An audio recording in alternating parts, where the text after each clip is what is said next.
Hey everybody, welcome to a new episode, new thing that we're doing here, Hornets Nest, where we take two debaters and we pin them against each other and see who can come up with a better argument. We have two judges tonight, Radical Coder and the Powder Dusty. Their links will be in the description. We also have Melanie Cosmic Fox and Aavius with us, which will let them do their introductions after we play the intro. But let me just play this thing and we will get started.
All right, how's everyone doing?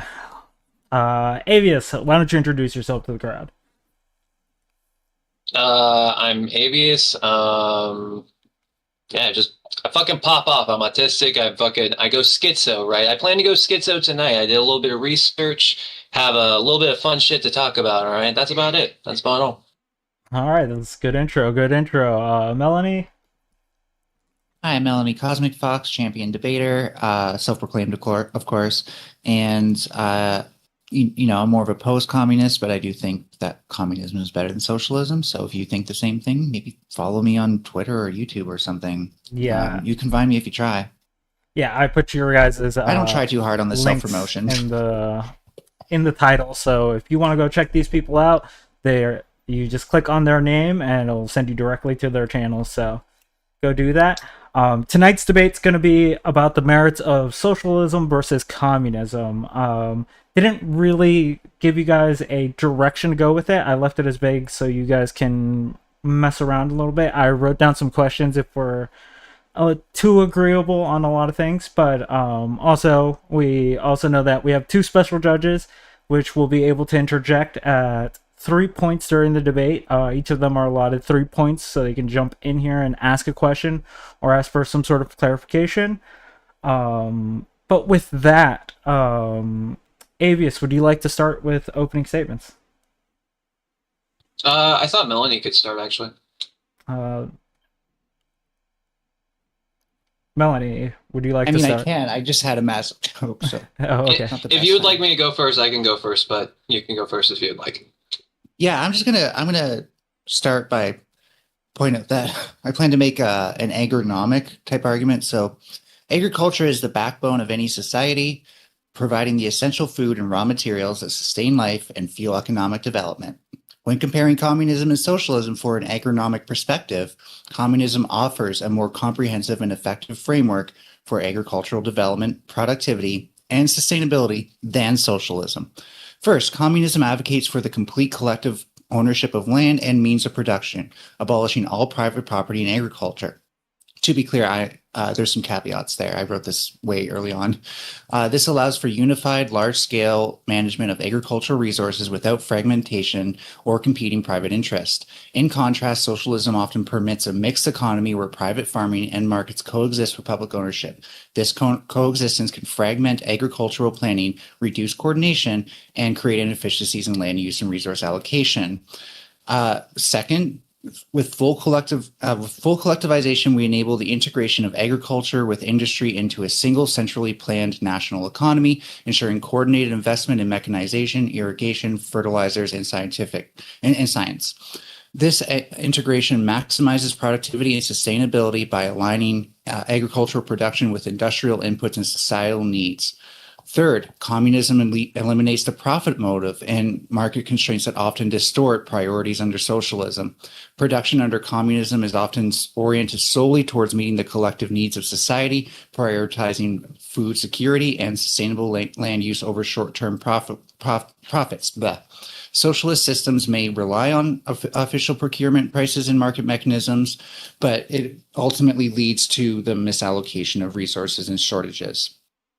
Fourth, communism's emphasis on large collective farms without private ownership enables the implementation of rational crop rotations, land improvements, mechanization, and soil fertility programs on a scale difficult to achieve in partially private systems. Finally, communism aims for a classless and equitable distribution of agricultural output and more, but I'm going to try to focus on the agriculture here, eliminating exploitation by landowners or capitalists and ensuring that the benefits of agricultural labor serve the entire community. And that is the whole thesis of my argument tonight. I think with communism, we can make agriculture great again. Base, let's go.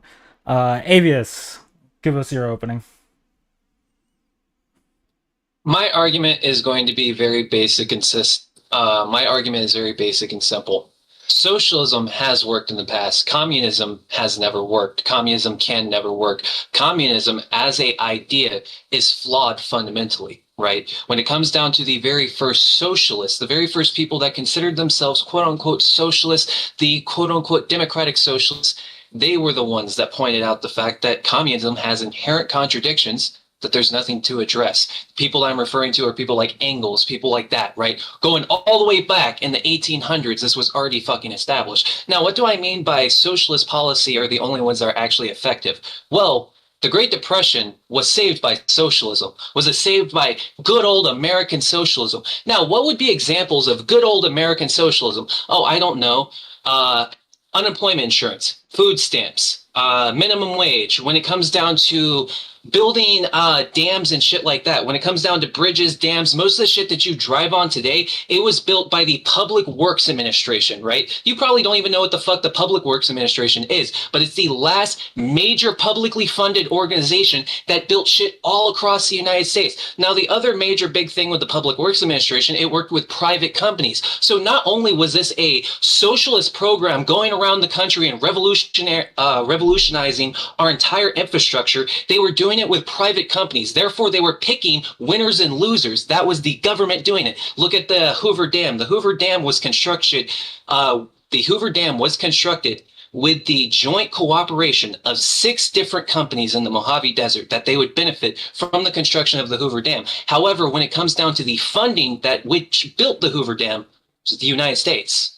We were the ones that funded the Hoover Dam, but it was 6 private companies that constructed it. We chose 6 private companies to be winners and losers, right? Because guess what? I can guarantee you there was probably 20 different companies that could have built the Hoover Dam, but we chose 6 because we chose winners and losers. Now, let's look at the Works Progress Administration in the 1930s, for instance, in America. We built roads, right? So what was not covered under bridges and dams under the other administration I was talking about, they built it. They also built schools. They also built parks. And when it comes down to like the Chicago Housing Administration and shit like that, these were byproducts of the Work Progress Administration, right? So this was all socialist policy, right? when it comes down to Soviet Russia, you can talk about Soviet Russia being destroyed by socialist policy, right? Because at this point, this was not communist. Communist policy didn't come after the Bolshevik Revolution. Nobody was talking about communism during the Bolshevik Revolution. The Bolshevik Revolution, people will say, oh, it led to poverty. It led to famines. It led to all sorts of fucked up shit. But this was already happening in Russia, right? When you go back to fucking 1892, fuck, I'm fucking up with the dates. But 1892, Russia was already having a famine, right? They were already going through a massive famine that they never recovered from. So when you're talking about, oh, Soviet Russia led to the famine, no, they were already going through a famine. In fact, the first 5-year plan that started in 1928 and ended in 1932 led to massive industrialization in the Soviet Union. So from that regard, the Soviet Union was actually a success in a lot of cases because these were problems that they were already facing before they ever went socialist. And again, I'm saying the Soviet Union was socialist. They weren't communist yet, right? I would say the idea of communism in our lexicon didn't really establish until probably Lenin. No, not probably a little bit after Lenin died. That's when communism really entered our lexicon, probably after the civil war in Russia around 1922. That's what I would say. Okay. But I will end that with saying the only policy that's ever been successful is socialist policy. Communist policy leads to the destruction of your economy. Okay. Well, with that, we have their opening statements, and it seems like, Melanie, you're going to be arguing from more of the agricultural benefits, and Aavius, the industrial benefits. So, let's start off with the agricultural and then move into industrial as we're going along, because I think those two things do go kind of hand in hand, especially when we're talking about gross domestic products. Like, we're gonna have to look at these two big things. So, Melanie, why don't you start us off? Actually, I don't mean to not listen to the moderator, but you did bring up Russia's famine, Aavius. This is where some interesting concepts can be introduced so we can do communism even better. Things like having genuine participation of farmers instead of having, like a state force them into participation, coerce control and stuff like that. It's way more optimal. So do you at least agree that, like, we've only done communism certain ways? There are still more ways we can do communism. Sure, I can grant you that, but the problem with communism is they lack the foresight of actually deciding what would be good to place your resources towards, right? That's the reason why both communist Russia and communist China produce massive famines, because their government decided, hey, it'll be better for us to put all of our eggs in one basket and industrialize instead of, feeding our people. I find it surprising that that's like something that bothers you, because I would say capitalism and by extension social capitalism, which is kind of some of the examples you gave, they also lack that sort of foresight. When you're only trying to max profits, like for example in agriculture, that leads to us using things like artificial fertilizers, which certainly increase fruit production when we've figured out how to do that. But now we have rivers and ecosystems that have been inundated with nitrogens and phosphates. Melanie, most of the things in which you're talking about that you would use to grow crops in a communist environment wouldn't exist in a communist environment, because they only existed in a private open market, right? You had to make this private pesticide so you could outgrow your competition. That's false. Also, like historically speaking, sure, but currently, like, we know how to do that, so that would be pointless to say. So okay, so you just want to kill all future innovation. Yeah, through socialist economies can pick and choose winners, and they can pick and choose the people that would be best at making the new product, but then you could argue capitalism would be better than that, right? Which, yeah, sure, I'll even grant you that. But when you're arguing versus socialism and communism, no, there is no competition. Socialism would do it economically better, and there's no fucking, arguing that past that point. Well, being competitive in the market is something we can talk about. I'd actually argue it's better that we have less competition in the market. But again, you said that communism lacks foresight. I think communism, by giving more power to the people... Yes, by definition, it lacks foresight, right? You can just look at the history. Every communist country seemed to constantly make the bad decisions, right? So yes, they lack foresight because they don't have a open economy, right? They don't have an open market. So the market's not picking and choosing. They just do whatever the fuck they want, and they always make the bad decisions. That's the problem with communism. So you keep narrating over me, but I'm trying to explain to you why that's not actually the issue. The real reason is that when people have when people are owners of the means of production, then long-term planning becomes naturally localized. People are going to plan their business around local factors, but also long-term, because you no longer can just say like, okay, how many profits am I getting next week? You're going to ask, what is the sustainability of my company? And secondly, going back, if a company was smart, they would ask sustainability and not profits, right? That's the problem that we have with like fucking private equity companies, right? They sustain profit.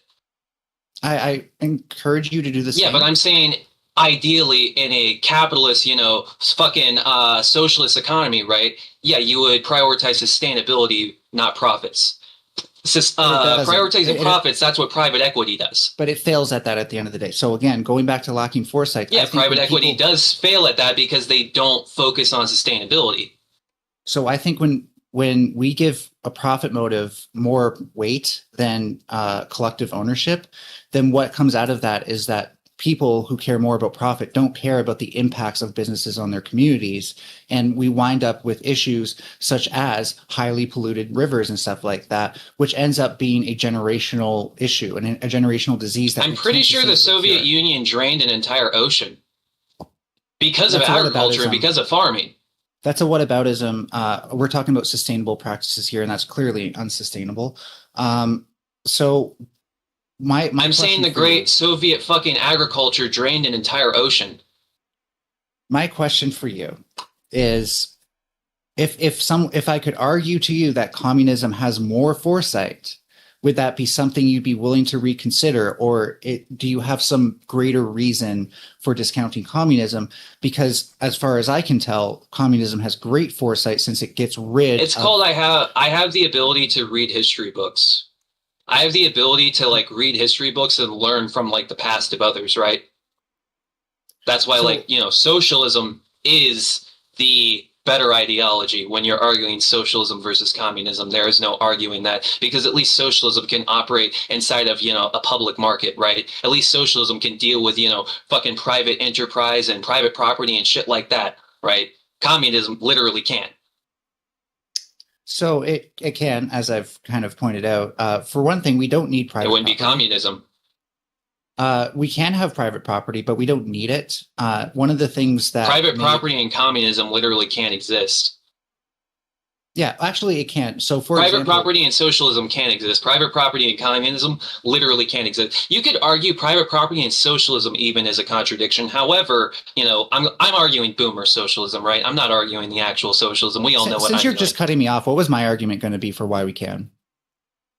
You tell me. I don't know. You're arguing agriculture. Then how are you possibly arguing against what I was going to say if you don't even know what I was going to say? Because the Soviet Union drained an entire fucking ocean. Like, I don't know how you would argue did that have how would anything to do with my communism argument? work for agriculture? Right? Okay, how would it work for Go ahead. How would communism produce agricultural benefits and, enter us into the new fucking eco age?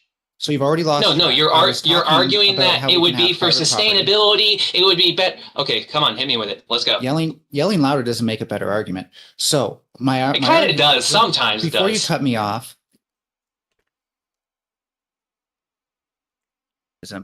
we wouldn't want to base our markets off of it like capitalism does, because that's clearly a bad idea. But we could say, if you're a farmer and you have a bunch of land, then you can also have a small parcel of land that is entirely yours to do what you want with. A farmer doesn't own his land in communism. That's just a total fucking contradiction.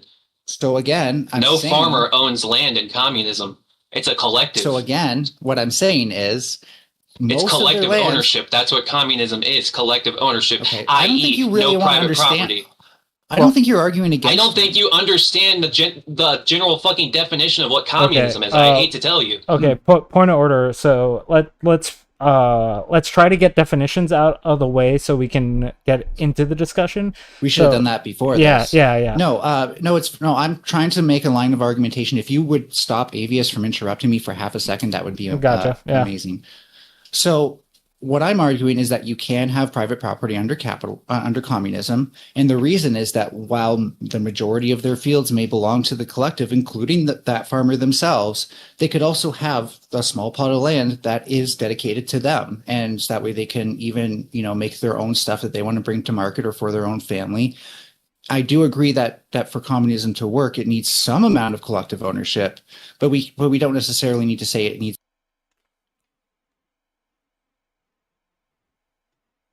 You're talking about? Not one that I have offhand. It's just like, you understand that the reason that you need collective ownership is because we're getting rid of private property as the thing that runs the economy, not the idea of private property altogether, right? I don't think you have the correct understanding of what socialism or communism is.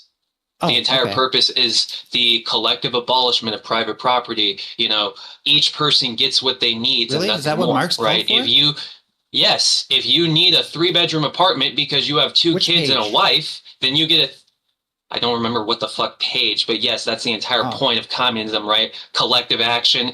Each person gets, according to their needs, so on and so forth, right? That's the entire fucking point. So Marx, by the way, actually said that we only need collective action for things that run the markets. For other stuff, since it's not relevant to markets or currency or exchange or anything like that, it can totally be private property. The difference would be that. Where did he say that? Within the first 5 or 6 pages of Capital. Actually, no. Sorry, within the first 5 or 6 pages of the second chapter. I didn't read Capital. I'll be honest. I haven't read Capital in a while, so I'll give you that one. But the key takeaway is that we really, really, really don't want to have an economy with private property, because that limits what people can do. It gives governments and corporations. Now you're speaking the language I understand. It gives governments and corporations more control over the way that land is used. That sounds like the Marx I know. Okay, keep going. And most importantly, I do believe that people should own the means of production. Now, do you have, like, you brought up things like the Depression, stuff like that. I can get into about how. So when it comes down to a farmer, how can you own the means of production if a farmer? Aavius, let her finish her question, and then. Actually, no, it's a good. I'll take the line of questioning. Okay. I was kind of rambling. Okay. How can the people have the means of production if a farmer owns 500 acres of land? Well, the land is. You would have to collectivize that land, right? You would have to collectivize the farmer's land, right? I'm not disagreeing with that. I'm not disagreeing with that. Okay, so where does it say we will collectivize all but 1 acre, and he can have that one final acre? I never said it said because that that's specifically. That's what you were literally claiming earlier. No, I think your problem, Aavius, is that you think of communists as being like these fixed set of ideals. When communism, first of all, there's been Stalinist communism, Maoist communism, Leninist. What's the difference between Maoist and Stalinist? Really not that much, if we're being honest. Exactly. Between those two. But the difference between Marx and Stalin is huge. With like cult of personality, yeah, sure. But when it comes down to economic policy, not that much.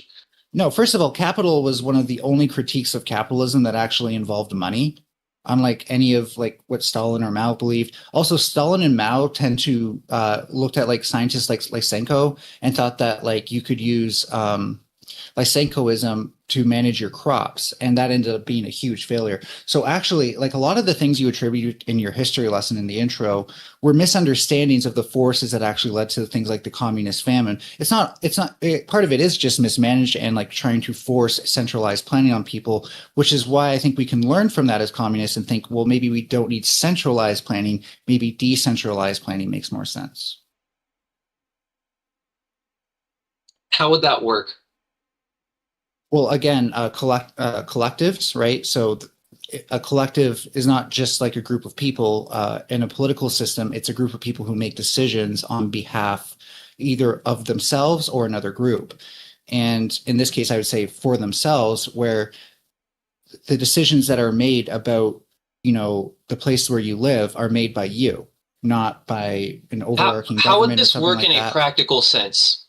How would I, a Californian avocado farmer, trade that for Georgian peaches? How would that work? What would that look like?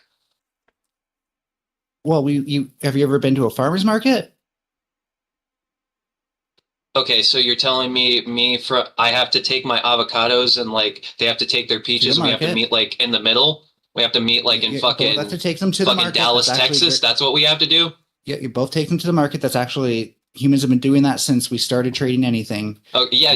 We used to have like the Silk Road and shit like that, but now we have semis. You know, I Right. don't So have to if you go have to a semi, Dallas it to makes it trade with easier. the guy that has fucking Georgian peaches, right? Sure, if you have a semi, it makes it easier. But the point is that like you kind of have to be in a common area, a common marketplace to do that, right? And so Okay, the so you want to establishment of completely redesign the way we like handle our economics, right? wait, no, To it's where not a I now have to no, meet that's with not a redesign. That's bad. how would it That's not bad be? faith. Because I literally said we already do this thing What is it we in the already form do? of farmers markets. Okay, are you going to be abolishing monetary funds? For what? That's I don't So think is there still money? I don't well yeah, but I don't think Okay, so you still buy and sell Georgian peaches. no, if you can barter it directly, that would be way better. Um, I think that there's a debate of like what kind of currency do you want to get into, but the main problem. Yeah, how would currency work? Like, what would be the easiest way for me, a factory worker, to get Georgian peaches? Well, in order to have currency, you need something that creates value that's not intrinsic to it, right? So that's why we did the gold standard, because you can basically say all gold has like this, and everything is relative to the value of gold, and then you can start talking about prices. But So not is it until like you, each not until decentralized collective has a Aavius, different you got it, currency? dude, man. Yeah, Like you I'm gotta actually let her trying to go. wait. Yeah. So relative to so we can't start talking about prices until we start establishing something's value relative to something else, right? So the currency, the money, is the thing that gives us that relative value. Okay, so how would you get currency going in a decentralized economy? You Is would it pick like something. Is Georgia's currency based off of the value of like Georgian peaches? And is California's economy based off of fucking avocados? Is that how it's going to No, work? you Like wouldn't want instead of the something. fucking gold based value, it's a fucking Georgia peach based value for their currency? No, you'd want something with purely synthetic value, right? Like you can't have something that you can have more of one month and less of the other just by like how good the weather's going. You would definitely want something that's like, can last for a long time. And you can assign it a value rather than its value being intrinsic to it How would Hawaii get gold? by trading it, For what? non-gold things. What do they have to trade? It's Hawaii. Have you never been to Hawaii? I'd pay gold just to go there. I'm pretty sure we can get coconuts other places. Yeah, it's not just for the coconuts. See, I think you're kind of reducing commerce down to like what material thing can I hold in my hands? And one of the things to realize is like capitalism doesn't have one type of right. These are multiplex things that come out of both like the free market ideals of capitalism and the regulated market ideals Yeah, of but capitalism. Yeah, but once you get rid of capitalism, no one gives a fuck about Hollywood, right? Isn't that the entire point where art can return to its truest form, where you're not having to do Marvel movies, right? So if there's not Marvel movies, then Hollywood doesn't fucking matter, right? Because anybody can make a movie at that point, and it's going to be like shitty fucking B or C list movies are the best things you're ever going to get, right? So like, I no, there mean, wouldn't be like art, there wouldn't be investments, there wouldn't be no, it would literally be down to like commodities and that's it. It would be a commodity trading economy and that's literally fucking all. You don't have anything else to offer in a communist economy. I think it'd be better if we didn't just have like Hollywood movies being pumped out. Like if you've seen like the movie studio A24, they're not like huge budget, but they do make high quality stuff still. And that's also up to like the technique that people use and stuff like that.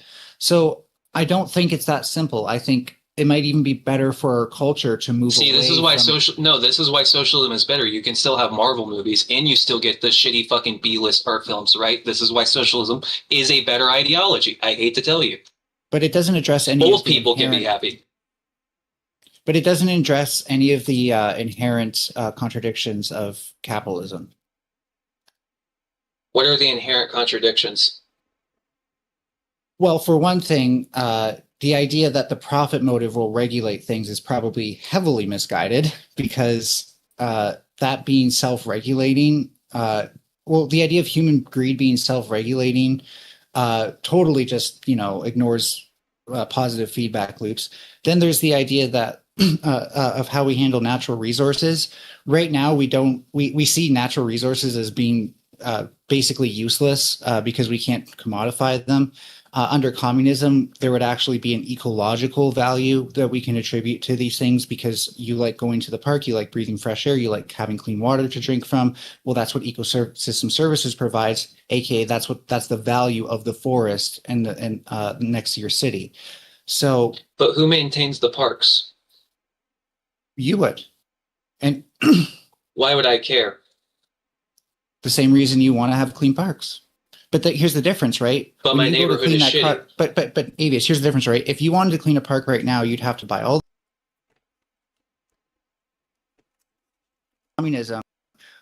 All you have to say is, who has a truck and some tools I can use to clean this park that you're not using? Yeah, but here's the thing. In socialist America, 1930s socialist America, people were fine with new housing projects and shit like that and people building new parks and everything because at the same time we were also building normal houses for normal Americans to move into. So all of the evil socialist policy also helped the, capitalist market, right? So it was a very beneficial policy each ways. We got poor people the help that they needed and the capitalists were able to benefit as well. But in a communist economy, there is no real incentive for me to make sure shit stays nice. There's no value in anything. I don't own anything. It's all collective. And when it's all a collective, nobody gives a shit. Well, contrast that to what happens now, right? Like, I don't actually care if a particular park in my community stays nice and nobody uses it, but my city will still spend maybe thousands of dollars per year maintaining it for little to no enjoyment by anybody. And yeah, that's a good thing. No, that's wasteful. That's not efficient, and that's not sustainable. Wasteful by whose standards? For one thing, that's a plot of land that could be used towards something like housing for the homeless. That's retarded. Oh, okay. Secondly, what's the point of maintaining something if I don't even notice that anybody maintains it? I don't know. For one day when you finally decide to leave your fucking house and maybe you want to go to a park. Maybe you don't want to have to drive 6 fucking miles to go to your nearest park. Maybe everybody should have a park within 2 miles of each other, even if nobody goes to that park. God, well, you sound fucking unbelievably privileged when you say that. That's really idealistic, but how many people must be unhoused in order for that park to be there? I don't know. Why the fuck are you arguing the park needs to go to get people homes? I'm pretty sure there's other open land that you could choose before you start fucking cutting out parks. Well, under communism, this is the thing with capitalism, right? Capitalism says, hey, there's an open piece of land right there. Why don't we just buy it? Communism says, yeah, let's destroy the fucking park and build housing. Well, no, capitalism says, let's buy the land and let it go to waste. Socialism says, how can we do this with as little tax dollars as possible? Communism asks, what do the people really need from this plot of land? Yeah, but the socialism, housing projects, they can go to the capitalist government and say, hey, can we have money and buy this piece of land and build public housing? Like what happened? It's not like I'm talking out my fucking ass. This was the evil socialist America that was constantly buying land and building public housing. I'm not saying just look at shit like the fucking Chicago housing project. I know. I never said it was evil. Look, I'm having fun. Okay, that's it. I'm having fun. So I want to go back to the Hollywood thing because I think consumer society has made us really afraid of communism. But the reality of it is, I think we would benefit highly from, I don't need every movie I watch to be the best thing ever, right? I can actually learn to appreciate things about cinema that aren't perfect.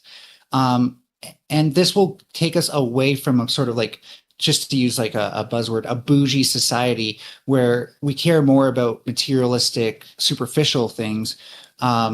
And it can help us transition to not just like a better post-growth period, by the way, but also like into a state where like we're back to buying things because we need them, not because our identity is intrinsically tied to them. I think that would be healthier for us, because right now we're dealing with a lot of issues in society that come down to, well, why do you need to buy 3 coats instead of 1?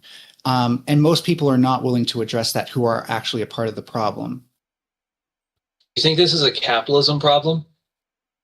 I think it could also. I think socialism does not address it properly, but yes, it is a capitalism problem. So just to be clear, it is a saying This that we need more than this socialism. wasn't always a capitalism problem, though. Capitalism wasn't always like this. This is like a recent capitalism development. And the funny thing is, this is a recent capitalism development from the communist country. If it wasn't for China, people wouldn't be able to buy 3 fucking coats because it would still be made in America, and that coat would cost $300. So first of all, that's not true, because that's just comparative advantage. It's absolutely true. And comparative advantage can still allow a nation to have surplus of things. Secondly, Either way, it's the communist economy that led to each person having 3 coats. Secondly, like Edward Bernays' style of marketing may not have always been realized by marketers under capitalism, but they were always striving towards that intellectual goal of making people buy as much as possible without actually asking if they even need it. So when you say like this comes from China, no, it actually came out of the US. The whole marketing products as an identity thing strictly started in New York with a women's march where they lit up freedom torches, quote unquote, to make women smoking seem cool. And since then, we have been fools for that. We've been brand whores. And it's not going to be until we have a society. Why are you It's not until we have a society where our luxuries are actually earned and they're not just taken for granted, that we might actually start to reconsider these packaged identities. Do women have 14 different pairs of jeans because the jeans cost $20 each? Or, well, my point is, are people buying this many pairs of jeans because of the fact that they're much fucking cheaper? Or is it, just evil fucking capitalism, right? Because back in the 90s, when the average pair of jeans costs $100, yeah, you wouldn't walk into an average woman's closet and see that shit fucking completely full up, right? You wouldn't have an Temu cart with 250 different fucking pairs of clothing that you would be buying, right? Because that 250 pairs of clothing you can get on Temu for fucking $500. Yeah, before in the 90s, you would go into the store and buy like maybe 10, 15 pieces of clothing for $500. So I disagree with you. I think, first of all, because of online shopping, plenty of things have become a lot cheaper than normal. Jeans might be an exception just because the ability to produce them did become easier around that time. It's not just jeans, it's shoes, it's fucking literally everything. No. When you look at the point value, at a fucking category, it's communist China that led to the evil capitalists buying fuck tons. Because here's the other thing. You don't just buy 14 pairs of jeans because you can. You buy 14 pairs of jeans because they wear out a whole hell of a lot fucking quicker. But when you're in JCPenney's, you're going to spend $30 on jeans before you spend $250. This is why every U.S. jean manufacturer went out of fucking business. They couldn't compete. They can't compete with Malaysia or China. I disagree. This is from China yet again. America actually wanted. It's obviously from China. That's such a fucking stupid argument to even like try to fucking push against. So I disagree that this comes from China again. America clearly wanted a comparative advantage on certain things and not other goods, and they outsourced a lot of that production to China. American business owners did, to be clear. And so again, you only have yourself to blame for this. And again, and there is a. I'm sorry. Does China not purposely inflate their currency to make sure that people choose their country to place factories? Like the U.S. does with the Federal Reserve? No. China purposely inflates their currency to make sure that people choose their country to build it. How is that this is just what the Federal Reserve does?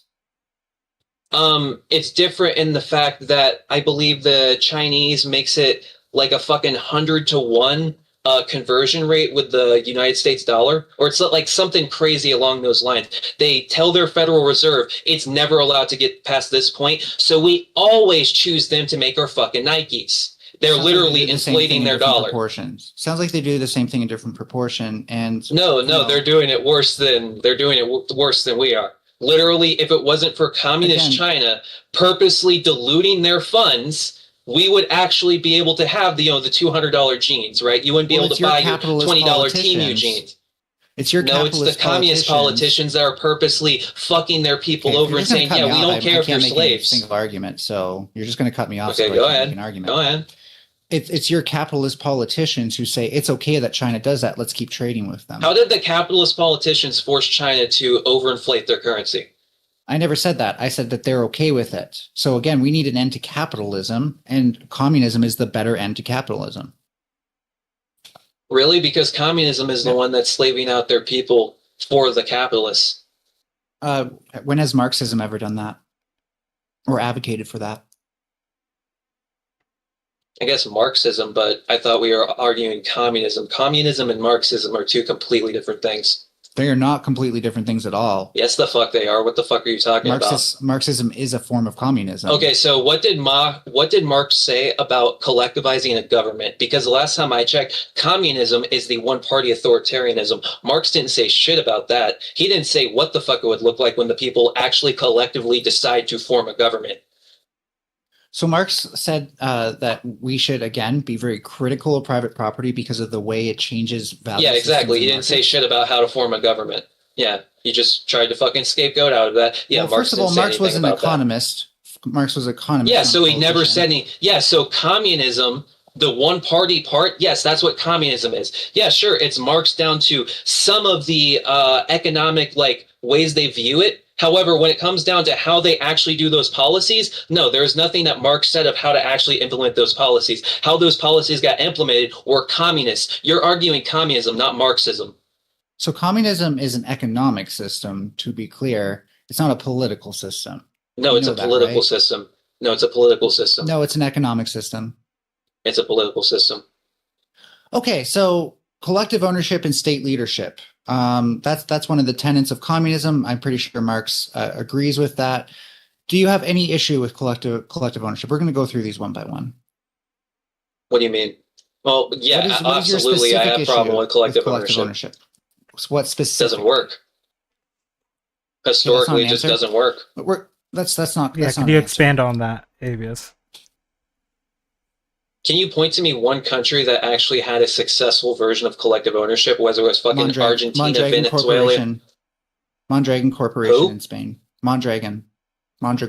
I can't say it that easily. But. So you're pointing to a corporation for a successful implementation of communism. I never said there wouldn't be corporations. I just said that they wouldn't own private property. It would be collectively owned. You can't be a fucking corporation in a communist environment. Why not?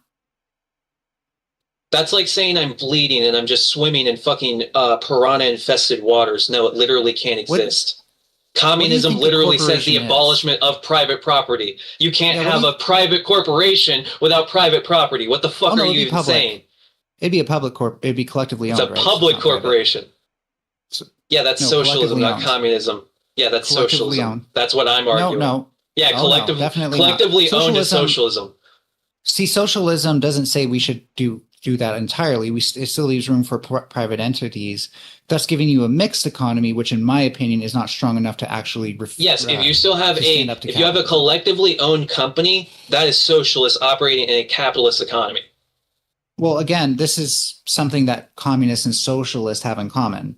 But what communists say is that nobody. Yeah, but that's not fucking communist. I don't know where you're getting that's communist. What communism says is that instead of picking winners and losers, nobody gets private property aside from maybe a personally owned parcel, and we're going to put this land towards what people need it for, not some fucking rich person's profit motive.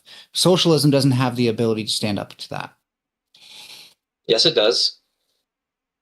Then why hasn't it? Why do we still have capitalism still pushing its profit motive? Because socialism did its job. If socialism didn't do its job, we wouldn't have capitalism now. Aavius, I would ask. It restored capitalism to its glory. That's what it does. So it goes away. Just like communism is supposed to go away, right? Socialism restores capitalism to its former glory, just like communism is supposed to, I don't know, fucking restore people to their collectivist roots where everybody has their own little fucking commune and, they all fucking live kumbaya. Okay, you're getting really mad. I didn't know socialism... I didn't know climate change. Well, I'm sorry. No, that's the entire purpose of communism is to create a post-state society. I didn't know a post-state collective. I didn't know climate change was a feature of capitalism, but if it is, I'd actually say we should avoid it and not let socialism dig us deeper into that hole. Well, I don't know if it's capitalism, but it's definitely a byproduct of communism. Communism, judging by communist China and the Soviet Union. Let her talking to. Yeah, you're really not worth talking to, dude. Let Mel get through her statement. Like, do you wake up in the morning, walk into the bathroom mirror, and be like, "Wow, that is the smartest person I've ever seen. Holy shit, I just love everything he says." Yes, every day. I hope he never stops talking. Okay, well, I'm glad we could joke there. So again, without communism, we actually have no way to change our ways and prevent climate change, let alone go to a point where we can make agriculture great again. Because as I pointed out, I don't think your socialist solutions have any way to actually help farmers. And how would one party be better to fight against climate change when that one party can say, this data? Aavius, I'm still not done. Yeah, let her get through. And to be clear, this part isn't an argument, but I think it matters heavily. I'm declaring that I'm making a communist farmers almanac that will, with the intent of bringing together farmers for the purposes of opposing capitalism, because farmers are actually some of the most disaffected people in our society by capitalism, but we don't hear about it because, we just expect them to make our food and shut the fuck up. And I'm disgusted by that, and I'd like to see that change. Yeah, so let's just point at the farmers in communist China and ask them how that went. Oh, wait. Oh, yeah, they were all forced to make steel or, they got fucking killed. And then they had a massive famine where 60 million people didied. Aavius, I don't think you understood what happened there. So when Mao used centralized planning to enforce Lysenkoism, which is for some reason I can't think of the word, but it's a stupid form of evolution. It's not how evolution actually Lamarckian evolution. Evolution only really works one way from genes to traits and not backwards, but Lamarckian evolution assumes it does. So people thought, oh, I had great crops this year, therefore extend that to the next year and I'll have even better crops. Really bad logic. So that was one of the first things Mao did wrong. The next thing Mao did wrong was try to force that onto people instead of making people feel incentivized to participate. Whereas in my ideal communist system, I think people would be incentivized to participate even if they're nomadic farmers, which was common in China, who would move from one place to the next when, the time came. Now, under communism, in North America, I don't even think we need nomadic farmers because we can do things like crop rotation and proper livestock management to actually make these things sustainable.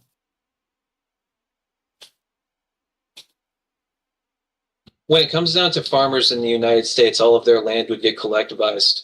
Nobody would have ownership to their land anymore. I'm not disagreeing with that. And in fact, in a communist society today, we literally have robotic combines that would just till the fields themselves. So every farmer in the United States would have their land completely seized from them. They wouldn't be able to profit off of anything that their family has built over centuries. And the robotic government combines would literally get you all your food.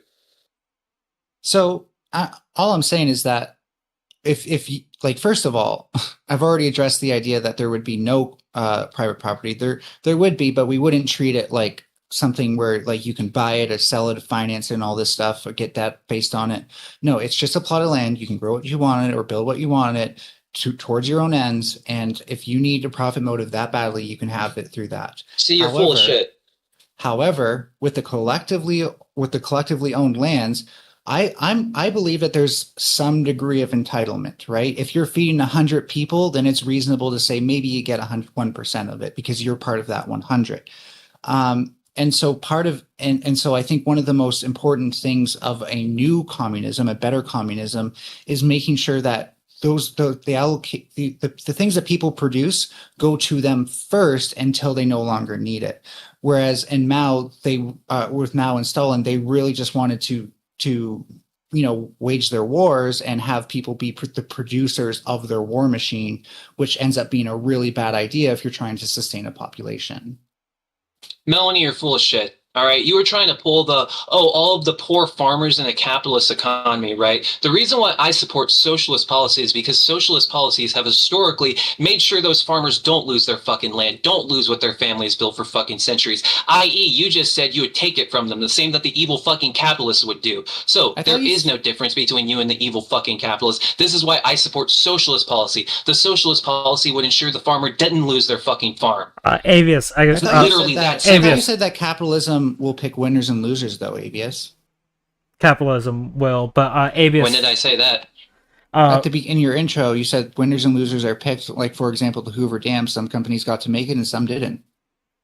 No, they made that decision in the socialist economy, right? And I'm saying No, that's not the market has to hang on. That's not Melanie, socialism. You're saying the market has decided that these farmers aren't worth a shit and they deserve to have their land foreclosed on. I'm saying the evil socialist policy says no. Let's save these people. Let's make sure they don't lose their fucking land, because that's what happened during the Great Depression.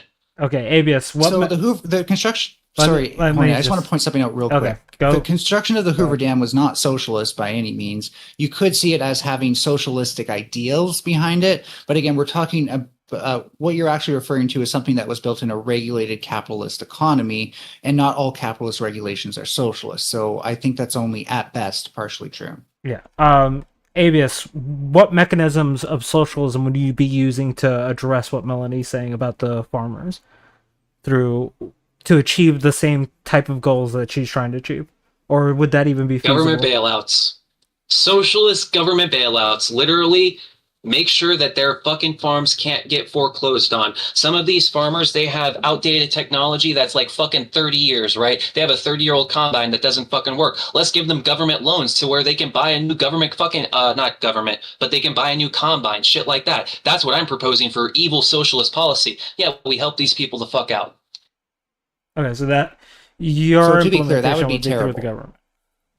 That would distort markets and change like the values of goods and services. The market's always been distorted. If I was to buy that, then what the fuck is SpaceX right now? Yeah, no, we're picking and choosing winners right now. I'm saying let's fucking do it broadly. Like let's expand the fucking envelope. I'm not real done, quick. Avius. Secondly, that would give an unfair competitive advantage, like we saw with the banks after the bank bailouts. It's a moral hazard, because if farmers can be expected to be bailed out during the bad years, what's going to prevent them from actually making sure they avoid that? But this comes back to make them pay the loan back without a crop. It's that simple. Without a crop, we give them a 30-year loan and say, hey, we'll help you with the combine issue, but you're paying us the fuck back. That's how you make sure that they make it back. Bailouts often support unsustainable practices. There's a high fiscal cost. Yeah, the problem with taxpayers. the bank bailouts is we forgave those. We forgave the bank bailouts. We should never forgive a loan. There's never, a high fiscal ever, cost ever to these forgive things. a loan. There's a high fiscal cost to this. There's global trade tensions between if you produce a crop for cheaper, then how much are they going to pay for it? Do you make them pay more? Do you make them pay less? There's equity and social justice concerns, because what if only white farmers are getting it? And there's other ways. Why would only white farmers be getting it? To put it simply, your idea is as stupid as trying to bail out the banks. No, I'm saying, no, the problem with bailing out the banks is they didn't make sure the average American didn't get foreclosed on. They bailed out the banks and then the average American got foreclosed on. I'm saying let's prevent people from getting foreclosed on. Yeah, but this doesn't do that. Again, That's if we're learning exactly from what history, this does. if we're trying to learn from history, it would be. You do understand that we've already done this, right? You understand? Yeah. Fucking communist Ronald Reagan did this. There's no way you're doing a serious debate, and you just said communist Ronald Reagan. Hornet, can I get a serious debater?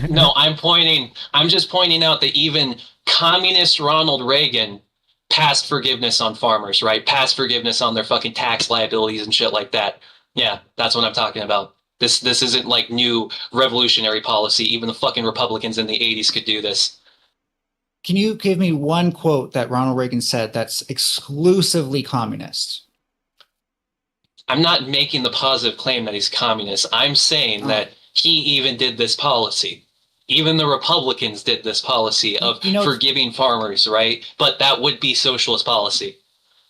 Aavius, calling someone communist when they're not makes it sound like you don't know what communism is, right? Is that fair? You understand I'm fucking around, right? I think you do understand you asking that question shows your autism test, right?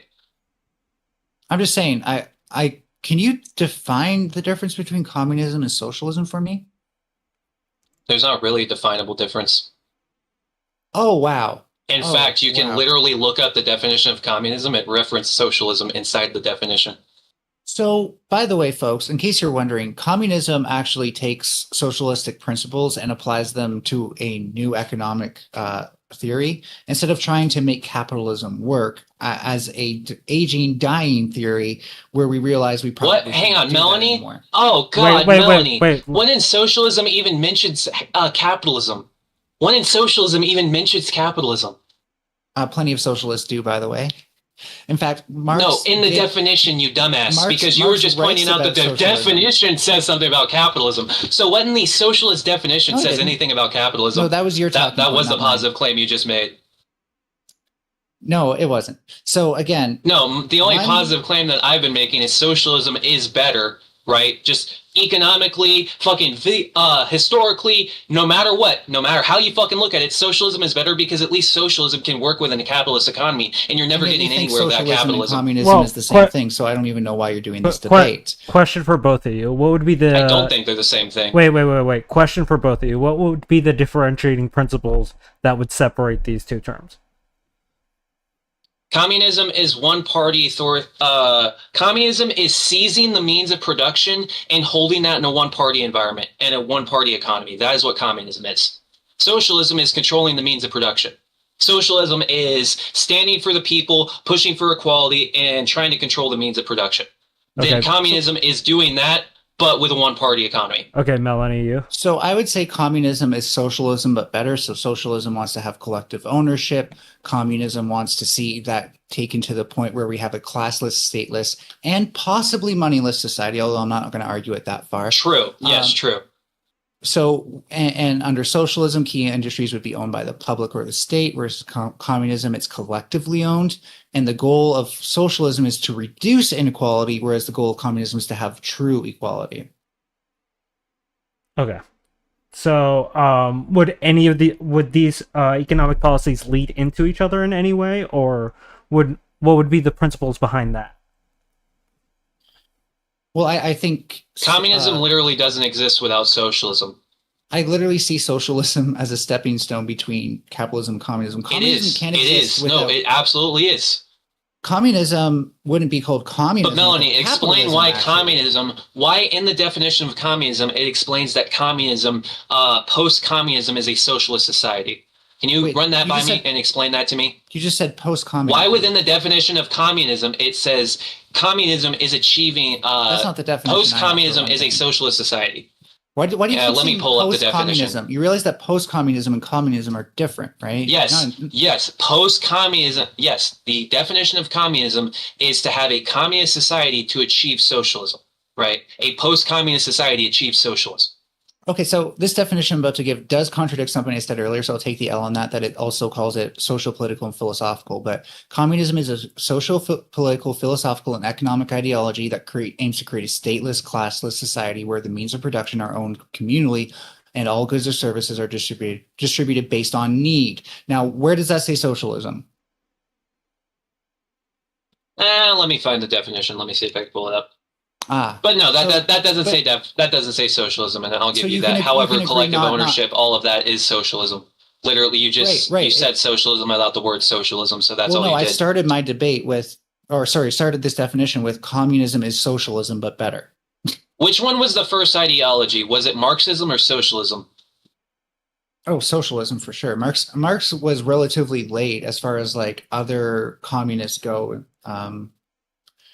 And stuff like that. There was also like the 20th century communists, but those were more like the Russians who were put on tribunal at like during the McCarthyist scare. I just noticed how you mentioned communist and Marxist differently when earlier you were equating that communism and Marxism was the same thing. Why did you just make the distinction right there?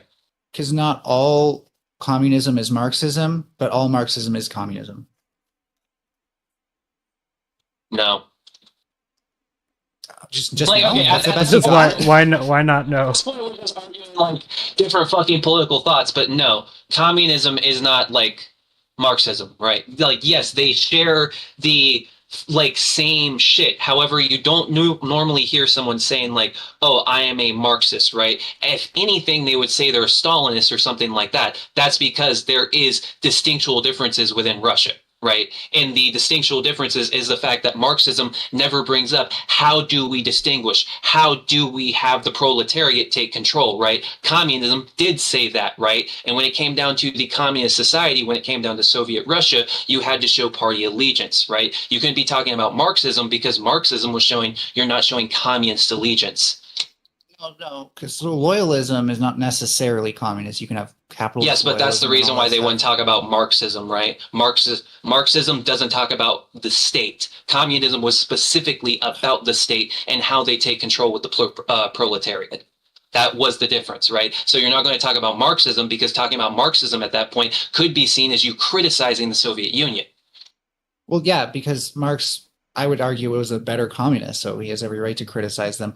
Although capital is a critique of capitalism. So you notice how earlier you were trying to equate the two were the exact same when they're clearly not. No, scientists can criticize other scientists. They're still both doing science. Just one's doing it better but I'm than the saying other. communists would not consider themselves Marxists.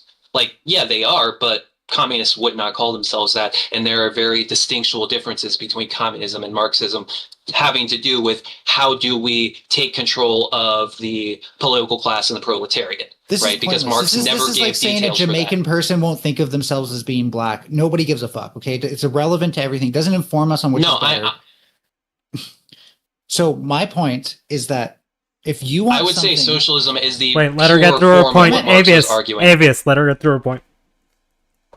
My point has nothing to do with anything you're saying. My point is simply that if we actually want to deal with the crises that capitalism is creating, like climate change, we need to change our ways. And the only way to actually change our ways is communism. Socialism is not good enough.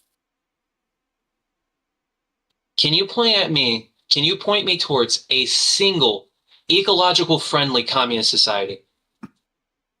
No, but I think that's a nirvana fallacy.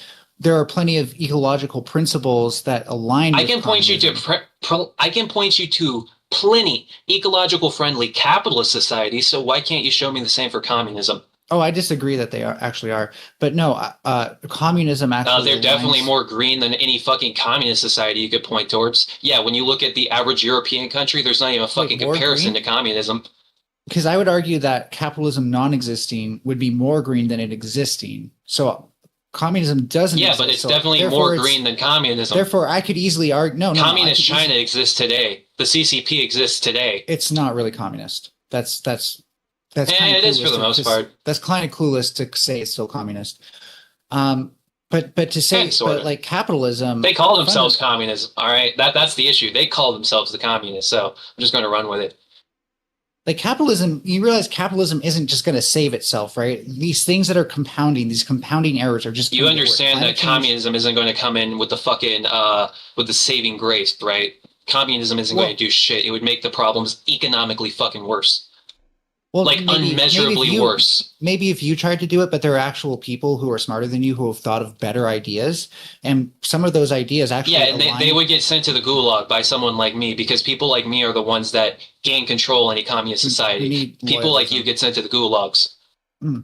So don't you think it comes down to loudmouth strongmen. Loudmouth strongmen take the political positions in governments like this. That's just a fact. See, this is just an argument that you're actually afraid of fascism, not of communism. But going back, every communist state devolves into fascism. Yeah, I'll say that right now. Every single one. Every single one. Is every Cuba single fascist? One. Well, okay. What was the difference between Stalin and Hitler when you start getting down to war crimes? I guess one didn't have the gas chambers. That's a difference. Political ideology, but no. Going back to this, I mean, one were socialists, weren't they? Capitalism only has two modes, right? On and off. On is we're getting worse with climate change.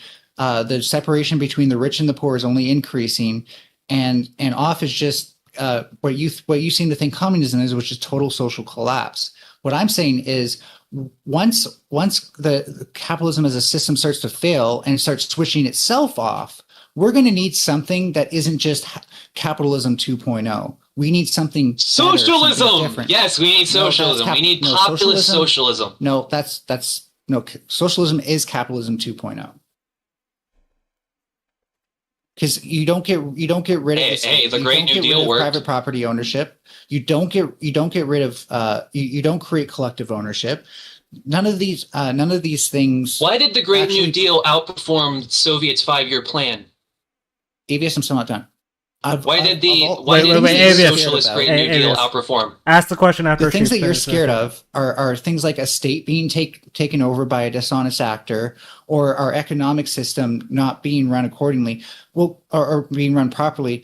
Well, the whole reason that we're in the mess we're in with capitalism right now is because people thought that they could just plan economies and have everyone run on a profit mode, and that ended up being wrong. So here's my proposal to you. Every single society that's ever existed is actually a social experiment. We've just gotten really bad at actually testing our hypothesis and moving on to something new when a hypothesis turns out to be false. We started capitalism under the idea that it would help everybody. Turns out it's hurting most people and only helping the rich. So it's time for us to move to something new, not another iteration. We've had many iterations of capitalism. The only thing that actually is fertile soils of possibility would be communism. Is an ideology that only Redditors think is a good idea. Yeah, great fucking idea. The only people that actually believe in your ideology don't have to do anything with agriculture or anything outside of fucking sitting on a goddamn Reddit. Pause, motherfucker. Chill. We have about under 15 minutes left in the general discussion, and then we'll move on to closing statements. So start thinking about that while you guys are making your arguments. Aavius, what do you need communism to do to make it work for you? Communism doesn't work as an ideology. The idea that you're going to have collective ownership is just fucking retarded fundamentally. So are humans just like idiots? Like we can't even make something that doesn't work or something?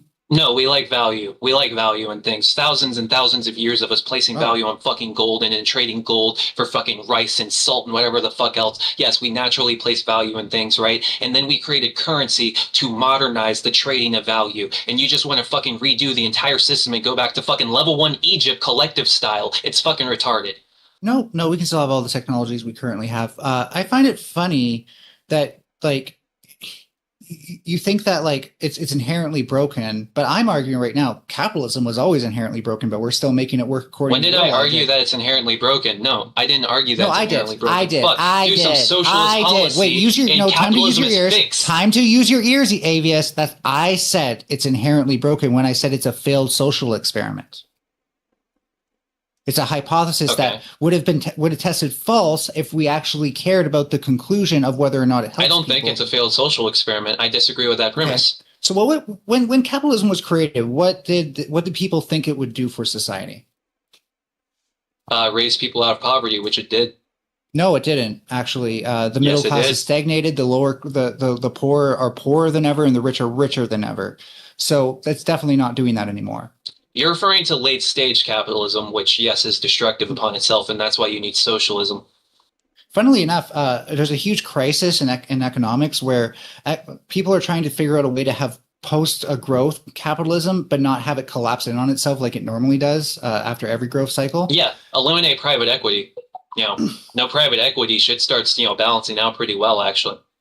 That's so once you start having companies look for the long-term goals, right? Once you have a company ask themselves, what is our 30-year long-term goals? That's when you have a good capitalist economy. That's why you have to return to some socialism for a little bit so we can have those good capitalist companies that look for the next 40 years of growth because, the government's funding the first 20. That kind of sounds like abolishing private property, which is what communists want. How is that abolishing private property? Are you retarded? Well, is private property not a form of private equity? What do you think I'm referring to when I say private equity?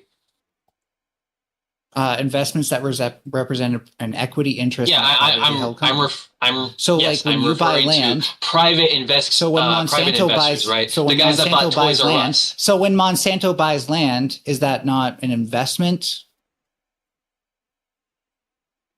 Can they not finance that or get a loan on it? Put debt on it? Of course they can. Yeah, of course. Right. Okay. Thanks. Just making sure. Yeah. No. I think when we get rid of that, we actually get rid of various economic powers that we lend to the rich but not the poor. You want to get rid of all of the economic powers? What the fuck are you talking about? You want communism? Why are you even arguing this? You want to abolish the entire fucking system. So why are you telling me how I should handle my system?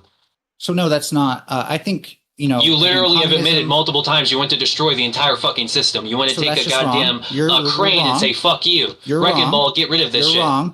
You're wrong.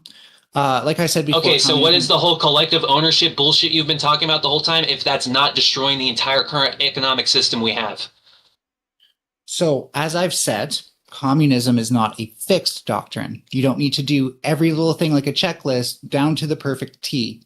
It is a framework through which we can A, critique capitalism, and B, learn from past economic systems to do better. And with that, I think that we've learned private property is not really all that equitable. It doesn't actually lead to an equitable society. That Are you fucking retarded? There's nothing sustainable about capitalism or private property and socialism. And most importantly, that the rich will keep getting richer until we actually have something that doesn't allow someone to hoard wealth. Okay, so why are you suggesting communism, the thing that, produced fucking oil barons before oil barons really existed, right? No, because in order to have an equitable society, it needs to be stateless and classless. Particularly classless. State is depends how far. Yeah, no communist society have ever succeeded in that, right? There was still classes in fucking communist Russia. There was still classes in fucking Guatemala, Argentina, wherever the fuck else you could think of, right? There's always been classes in communist societies. No, capitalism has succeeded. Communism has never fucking succeeded. Capitalism has succeeded in measurable fucking ways. That's not even a fucking argument. The only times capitalism failed, it was saved by socialism. So capitalism was also supposed to create an equitable society, but it definitely failed when you look at how rich the rich are compared to how poor the poor are and the merit associated with that. Under communism, the money you earn or what you make. See, but here's the thing. You won't even engage why all right, go ahead. Under communism, what you earn is what you earn. It wasn't given to you by your granddaddy's stock portfolio. It didn't come because you won a lottery or because the government chose you over somebody else. It comes directly from your hard-earned labor, which I think it's something that's dreadfully missing from today's society, that when I work, I can get severely underpaid because society does not actually value my physical labor. That I don't think you understand the reason why the capitalist economy is failing. I don't think you understand really anything that you're arguing, so I don't understand why you're saying that it's collapsing and we need to replace it with communism. You don't even understand anything about capitalism. I could argue the same thing about your notions of communism because a lot of it comes from I argue from historical examples of it fucking failing. No. Not very good examples at all. More like gesturing at things that you think are scary. But in reality, it's a multifarious. Yeah, I would say 60 million people dying because, they decided, we don't need to farm for a fucking summer or two. Yeah, I think that's a valid concern. But I don't want to be one of the 60 million dead. There's a difference between leaders making the wrong choices under communism and communism itself being intrinsically a failure. And you're not making that distinction, which tells me that even if it was leaders failing, you would still blame communism. Okay, so you're saying that it was just the leaders, okay? And as long as you had a better Mao, then communism would have fucking succeeded and China would not be leading. No, not be leading. They wouldn't be the ones literally setting up climate change, right? I believe they contribute to over 20% of the greenhouse gases of the fucking world. The communist Chinese country. Yeah, but they started doing that in the 70s when they were communists, when fucking Mao was the guy in charge. Yeah, but per capita, it's far less than like an American, right? So even though it's not really, I would need to see facts for that. Oh no, I don't even believe that. It's actually it's almost like a linear relationship or a straight line. Like as GDP goes up, so does the amount of fossil fuels you'll emit per capita. Okay, so why has China been emitting to my understanding, they've been equalized their fossil fuel emissions. They have a larger share of the global population, so therefore, when you don't measure things, okay, yeah, capita, so you get the point that I'm trying to say. They've been letting out the same fucking emissions levels since the 70s, but not per individual. In the 70s, it was more. It was more per individual. In the 70s, they weren't developed enough to do more, so that's bullshit. In the 70s, they were literally... Okay, what do you know about the steel quotas? Chinese steel quotas or American? Yeah, what do you know about the Chinese steel quotas? What do you know about I those? don't know about the American Chinese ones. Maoist steel quotas. Okay, yeah, so you don't know fucking anything about communist China. I don't know anything about communism because I don't know this one niche example. Wow, you're so smart, Aavius. No, you don't know one of the. You don't know Mao's Wow, I wish I could know as much as you do. No, he literally moved people away from the farms and he put in a fucking steel quota, right? Literally, you had average Chinese citizens that were working on farms now melting down fucking metal and making steel. I knew about that. So they could build and industrialize. So I remember that. Yeah, you don't know fucking anything. That's a very important part to know. Yeah, that's an extremely important part to know. That's very convenient. You forgot about that. This is why you want communities that self-organize around need rather than forcing people to do things to serve your state interest.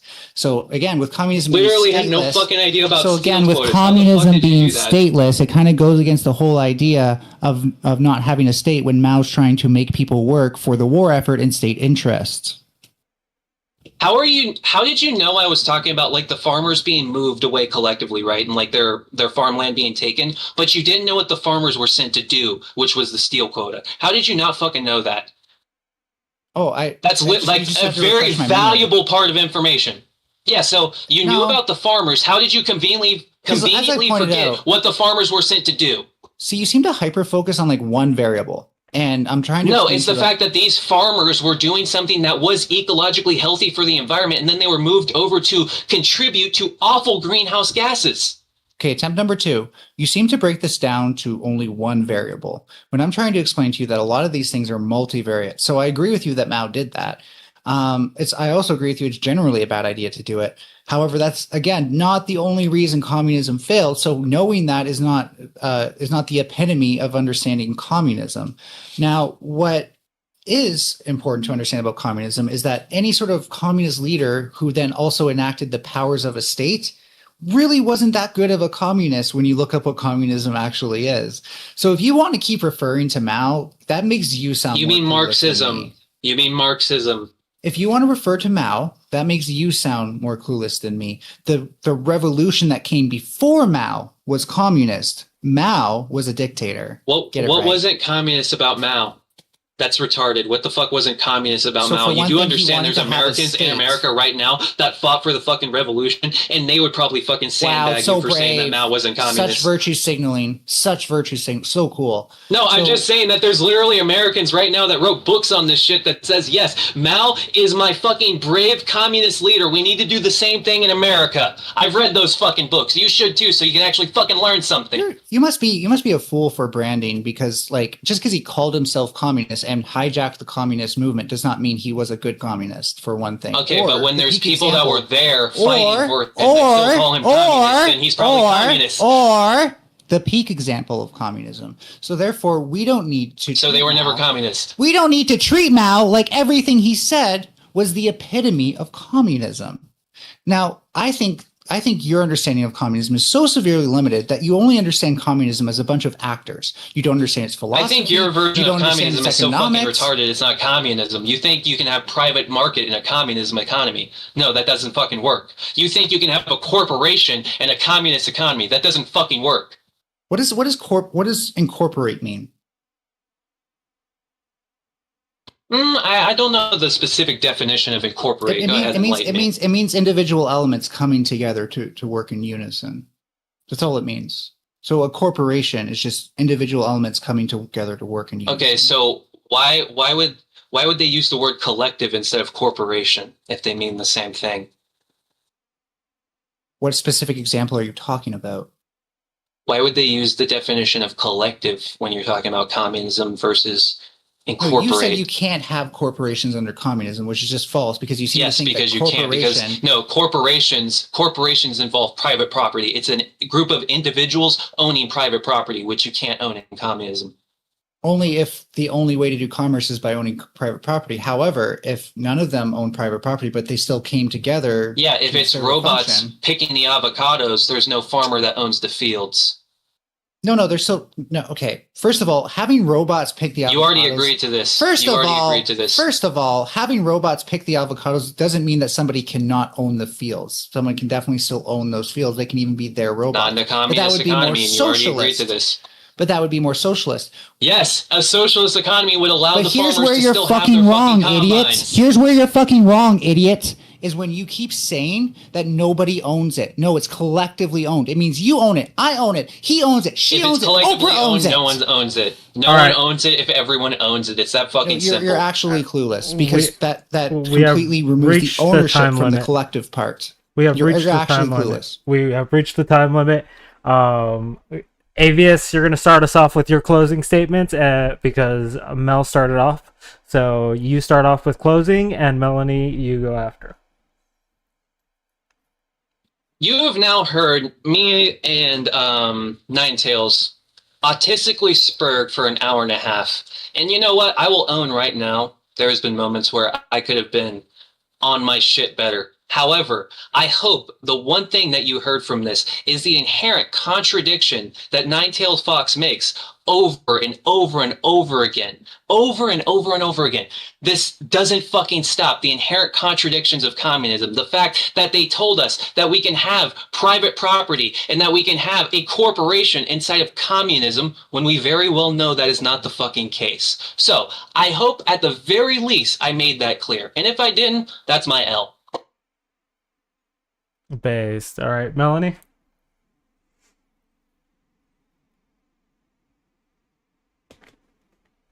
Melanie. Oh, sorry. I think I had some. Okay. My thing was semi-freezing. Okay. Ladies and gentlemen, as we conclude this debate, it's become strikingly clear that my opponent has failed to draw any meaningful distinctions between communism and socialism, or to demonstrate a working understanding of either. This is just a technical issue.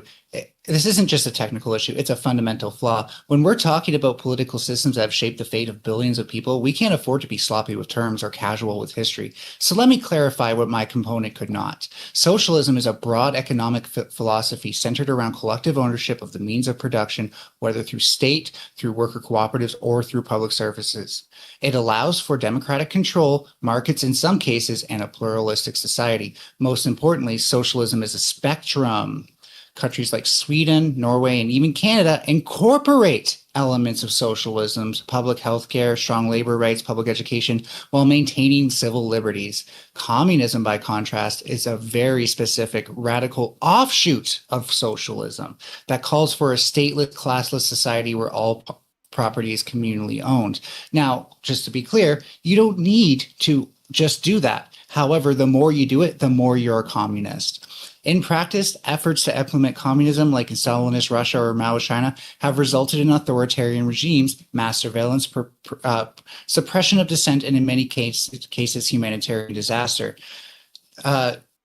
It's not meant to be a utopia, though, right? This is supposed to be a response to capitalism. So whenever Aavius tries to be like, oh, well, it wasn't perfect, neither is capitalism, baby. Let me put it this way, right? All communists are socialists, but not all socialists are communist. Just like all squares are rectangles, but not all rectangles are squares. If you can't tell the difference, you don't understand either. My opponent has thrown out terms actually, I shouldn't have written that part beforehand. History has shown us that when you concentrate power, whether under capitalist oligarchies or communist parties, you get corruption, repression, and suffering. The goal is not to idealize one system, but to build structures of accountability that keep power in check and serve the public good. That's what, not private good, public good. That's what democratic socialism tries to do. That's what communism could actually accomplish without needing capitalism to do it. So if we want to get rid of things like climate change, wealth inequality, and various other issues that we see capitalism will continue to keep on giving us, including propping up leaders like Stalin and Mao, then, go for socialism, go for what Aavius says. But if you actually want a difference, if you actually want change, if you don't just want to keep circling the drain and having fake revolutions that give us more of the same, then we actually need something different that makes us different as people, and that is communism. All right. With that, we are going to bring the judges up to ask questions and deliberate who has taken the win for this particular debate. Let me go grab them. Are there three all of a sudden? No, there's only two. Flo and Radical Coder. Oh, well, there's one extra person backstage. now. Yeah. So I was just wondering. Holy heck! I was sweating this entire debate. I thought it was too hot today because it's like cloudy and stuff, and no, I was wrong. I'm gonna get heat stroke. Where the fuck am I? Oh, you're on stream. I'm on stream. Yeah. All right. Let me move okay. Radical Coder in here. Okay. Let me transition the screen. Oh, yeah, I feel you, Melanie. I've been sweating. I cannot turn on the AC when I'm streaming because everyone would hear it, so... Hey, am I still here? I can't. Yeah, you're in here. Yes. Discord is not my forte. All right. You're So- here. So, We're all here Dude, together. introduction you want me to to jump our... in? Or, Wait, let me just do a quick introduction for you guys. We have Flow State and Radical Coder judging this, and round of applause for them for taking their time and sitting back there, because I know it's kind of a bitch that I made you guys sit back there for an hour and a half, but thank you for doing that. Yeah, you guys can start. If you want to start off, Flo, you can. Well, this has been wildly entertaining, fairly high on the frustrating for me as well. But all in all, good show. You both are entertaining, a lot of energy. Mel's a better debater. However, never stood a chance. Well, actually, both of you have atrocious economics. Mel's are worse, but only marginally so. Do you have any questions for them? Do I have any questions? Let me think about how to compact it into a clean question better. Okay. Coder, you got anything? Yeah, I wrote a little like a few bullet points here. I'll kind of walk through. So I thought Aavius's opening statement was really strong, like with all the historical examples of like public infrastructure and housing and socialist movements in the United States, particularly that like succeeded in winning a lot of those things, and framing socialism as compatible with markets and democratic reform. But right there, one note that I'd point to that was kind of a frustration throughout the debate. I've always understood like socialism to be like a transitionary period towards communism. Like that's like just a theoretical abstraction that I've kind of interpreted. So I'm not sure if that's exactly apt, but that's how I've always understood it. And so it was kind of hard to like, I mean, even the subject of the debate, I guess it's like a broader critique, like of the socialism versus communism. It's like if socialism leads towards communism, then it's, I think Melanie got closer to critiquing that point, which was like, well, the circling the drain, like you're just like getting closer and closer to the end goal, but like not actually ever getting there. As for weaknesses for Aavius, I think it was really frustrating, like how much you overtalked. Hold on, can I piggyback on that point you just made real quick before? Yeah, for sure.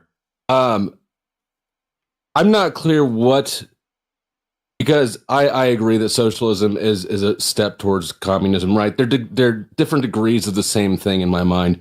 So, Aavius, what is it specifically that you do not agree with in communism that is not present in socialism? Like, what is the thing that makes you go, nope, but that's too far? The abolishment of private property. Okay, fair enough. Well, on that note, on the private property note, I think again Mel like tried to make the point that like some form of private property could exist. Like I think there's been like a private property. Okay, well, I mean, I'm just saying my understanding is that some like you would call it personal property, but it's like you could still have a toothbrush basically. Well, yeah. I mean, but like I don't think it just has to be a toothbrush. I think the idea. I liked what Mel said about private property. Okay. I thought I was. Yeah, let him go. Sorry. this wasn't my frustration. Like every time, like it's very hard for me to like I'm kind of neurospicy, so it's hard for me to like keep a train of thought always. And like when you interrupt like that, it's super frustrating. And like that was one of the frustrations I had throughout the debate. Like it was kind of hard to follow because you would like hammer down and like the whole conversation would shift. Like which could be an effective debate strategy, but it's really frustrating to engage with. But as for the personal property thing, like I can imagine that like if there's something we call personal property, that's not strictly driving the economy or like controlled by the state, that like individuals still own, that they can still trade and exchange. Like I feel like that's perfectly compatible with everything I've ever understood about like communism. Mel, do you want to comment on that? Oh, yeah, I feel like Aavius, sometimes you weren't necessarily responding to my arguments is all. Sorry, I got a little distracted halfway through what Yeah, you you're were good. saying. The distinction between private and personal property, because Marx does promote no private property, and by that he's referring mostly to real estate and means of production. But since business production, right, economic production produces the same goods that an individual would need personally, right? My lawnmower can be a means of production, or it can be personal consumption. The distinction there isn't actually clearly hammered out in any philosophy, because you can't actually divide things down that way. I don't remember how you classify it, but doesn't that come down to the 4 classifications of goods, whether it's like a consumable good like food, clothing, shit like that? I don't remember it. Fucking research this like 2 years ago. There's 4 main classes. That's the main thing that I remember. So the distinction I would make is when it becomes commodified, when it has when it's given a market value, and you can give it like equity. So like take out loans on it, have debt based on it. You get an entitlement from the state for it, versus like somebody just walking onto a piece of land, putting 4 flags down in 4 different directions and saying, "This is my parcel of land." I think communism would just respect that, wouldn't necessarily give somebody like a title or something. Well, communism doesn't respect any of that at all. It just the first step is to seize that shit. So, well, I feel like just intuitively, like if all of the like needs are met, right? Like if all people's needs are met, like by the whatever system, like the broader economic system, then like I don't see why you couldn't have people who like own lawnmowers and shit and are also like offering to mow the lawn for people. Why would all the needs be met? Like what do you have to think that is likely outcome? Well, I'm just saying that's like definitionally, like that's like kind of the all like to each according to their need, from each according to their ability. That whole thing, isn't that like the communism like mantra? It is. It's the utopian narrative. It's yeah, also of course. The utopian narrative of capitalism, right? No. My question for capitalism doesn't think it'll meet all of people's needs. No, capitalism doesn't make any specific promises to anyone except for. In fact, capitalism says equality is a good thing. Inequality is a good thing. Inequality is inevitable. My question to both of you would have been, I didn't want to interject in the debate because you guys were just going at it, but go ahead.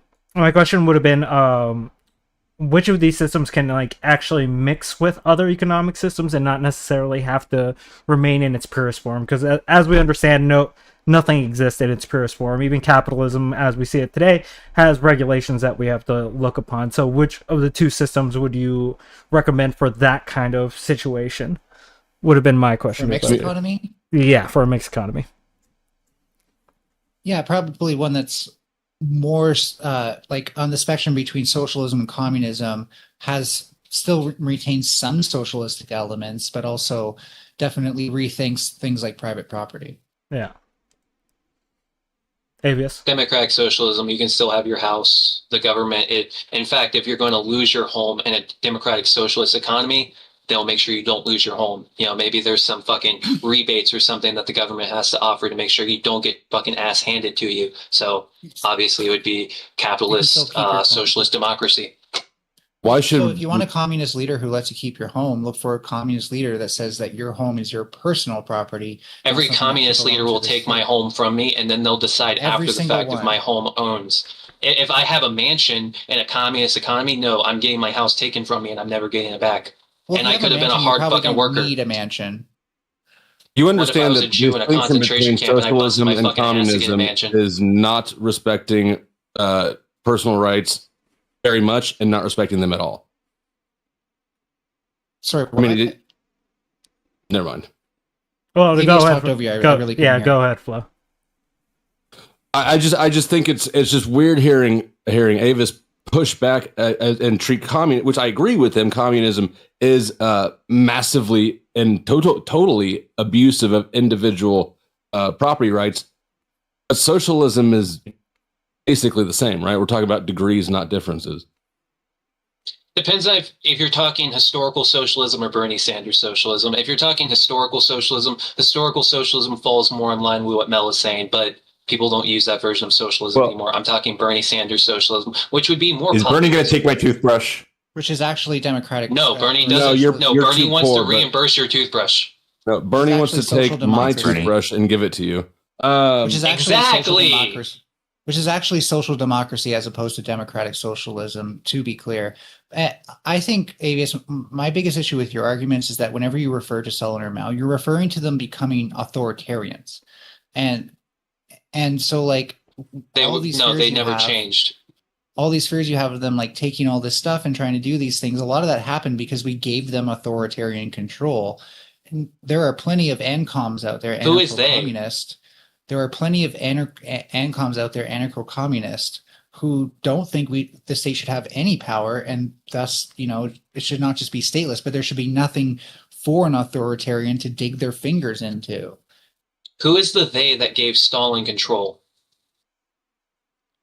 The previous Russian administration, or the revolutionary. Actually, I think it was. I think it was part of the revolution.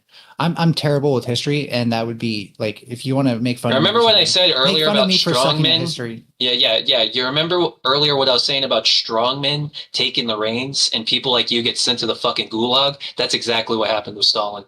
No, I think that's an oversimplification for one thing. I know enough about history. Sure, absolutely. Isn't that kind of where we're heading with Trump right now? Oh, you just can't help it. He's the president, Dusty. He's the president. I agree with Radical, but yeah. Oh God. All economics and all politics, in my opinion, can be distilled way down and simplified to a sliding scale between individual autonomy and centralized authority. That's really all that we're ever discussing is where to slide that marker. So this is how I would argue, right? This is what I'm arguing when it comes down to socialism. Would you disagree that unemployment insurance is a socialist policy? I do disagree that insurance is not socialist because it's not mandatory. It's basically what about food stamps? Hedging. Food stamps is a socialist program. Yes, I agree with that. Okay, what about minimum wage? Minimum wage is a way that corporations scam stupid voters. Definitely not minimum wage. Incentivization. What about collective action and the forced negotiation with unions? Yeah, it's socialisty. Yeah. A lot of the things you're talking about. Okay, what about privatized message? What about privatized medicine? Aavius, you understand privatized housing. Publicized housing. Aavius, yes, I don't see where this is going. So I just want to ask you understand that these are all socialist policies that I just named out from the 30s to the 50s that all of the democratic fucking capitalist economies were passing. Whether you're talking about the NHS or everything that the US did. Your dunk failed so many different ways. Not all of those things were socialist. Yeah. That was the very first. You just said yes to just said yes to all but insurance is not socialist. Yeah. Yeah, all but one. That very first one. No, unemployment insurance. Okay. Unemployment insurance. The government giving you money for you losing your job. That's what I was referring to. I specifically said unemployment insurance. You can run it back and listen. There are private unemployment insurances and there are public unemployment insurances. Yeah, I'm speaking about 1933. Can I say something? The Great New Deal. I thought we were talking in 2025, so my bad. No, I'm talking about the Great New Deal. I was talking about when America was socialist. Aavius, it was a shitty fucking deal. You know that ideas really it can saved us from the Great Depression. Wow. Mel, you're not allowed to talk. Mel, go ahead. Just fucking talk over me, okay? I'm a dick. Do it. Except I'm talking to you, so I need you to actually listen and use your ears. I'm listening. Go on. I'm you know that there's there's ideas that are socialist, right? But how you implement them can make them more or less socialist. So there are even ideas that aren't socialistic on their face, but you can implement them in a socialistic way.